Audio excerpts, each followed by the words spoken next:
Dear pregnant mamas, இன்னைக்கு என்ன நம்ம பார்க்க போறோம்னா காஃப் மசிலோட stretching variations. This is Sandhya physiotherapist. இப்போ காஃப் மசில் லையிங்ல எப்படி ஸ்ட்ரெச் பண்ணோம்னா இந்த மாதிரி ஒரு டவல் எடுத்துட்டு உங்க ஆங்கிள் சுத்தி போட்டுக்கோங்க. ஆங்கிளோட டாப் பார்ட்ல வரணும். போட்டுட்டு 2 கையால புல் பண்ணணும் ஆங்கிள. இந்த மாதிரி மேலே வரும்போது உங்களுக்கு காஃப் ஸ்ட்ரெச் ஃபீல் ஆகும்.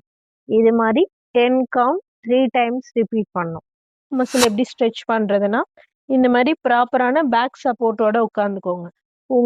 உங்கள் ஹிப்புக்கும் பேக்குக்கும் எந்த ஒரு கேப்பும் இல்லாத மாதிரி நல்லா பேக்கில் டச் பண்ணி உட்காந்துட்டு இந்த மாதிரி சேம் டவல் லையிங்கில் எப்படி பண்ணமோ அதே மாதிரி ஆங்கிளில் போட்டுட்டு ஆங்கிளை புல் பண்ணணும்.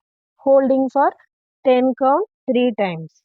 ஸோ ஸ்டாண்டிங்கில் எப்படி காஃப் ஸ்ட்ரெச் பண்ணலான்னா எந்த லெக் ஸ்ட்ரெச் பண்ணணுமோ அந்த லெக்கை வால் சப்போர்ட்டில் வச்சுட்டு பேக் லெக்கோட ஹீல் ரைஸ் பண்ணி உங்கள் பாடியை ஜென்டிலாக புஷ் பண்ணி 10 கவுண்ட் ஹோல்டிங் 3 டைம்ஸ் ரிப்பீட் பண்ணணும்.